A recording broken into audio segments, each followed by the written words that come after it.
27 जानुवारियाव मुंख्लंफोरनो जि package होदों बे package होनायाव गासै 201 जननो होनाय जोङो नुदों बा जों खोनादों बा जोङो खुदै जोङो मिथियो।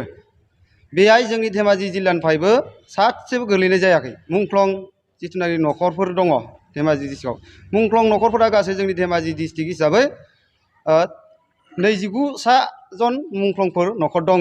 बेनि खुलुमबाय, आङो बि फोरमाय, धेमाजि डिस्ट्रिक्ट बारग' एनडिएफबि।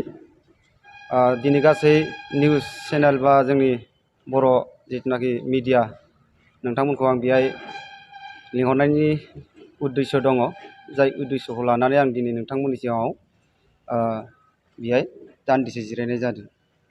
जोंनि धेमाजि जिल्ला एक्स एनडिएफबि निफ्राय लानानै धेमाजि जिल्ला मुंख्लं नखरनिसिम जोंनिफ्राय दाबि खालामहरनो नागिरदों जे थांनाय जोङो नुबोबाय थादों, थांनाय जिथुनाखि बेनि गेजेरावबो थांनाय जिथुनाखि 27 जानुवारियाव होनायाव 201 जन होनायाव दिनै धेमाजि डिस्ट्रिक्टआव सासेबो गोलैनाय जायाखै।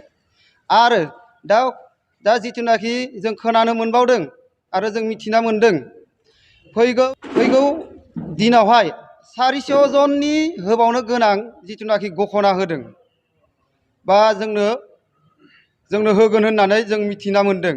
बेहायबो धेमाजि डिस्ट्रिक्टआ निल जागोन नामा आंहा बेयो सन्देह दं।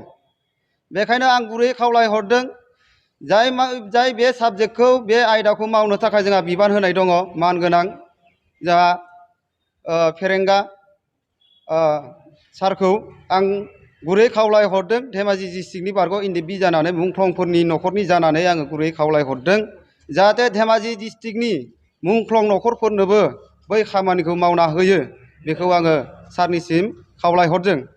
नङाबा बिनि फिथाइया धेमाजि जिल्ला हिसाबै जों सानसे समावहाय राजा लामायाव ओंखारनांगौ बाध्य जानो हागौ। दा बेनि दायनिगिरिया जों जानाय नङा बा मुंख्लं नखरा जानाय नङा।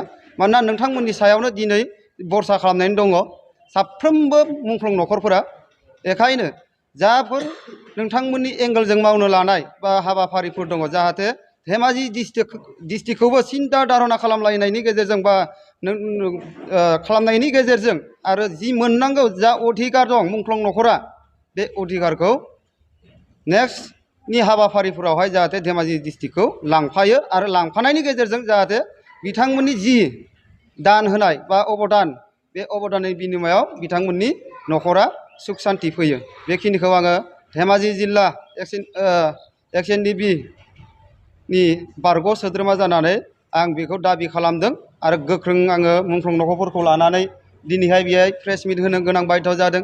बिथांमोना जोंनाव सोङो जे मुंख्लंफोरनि जिथुनाखि होनो गोनां अनसुंथाइ बेयो माला जागोन होननानै बिथांमोना सोङो।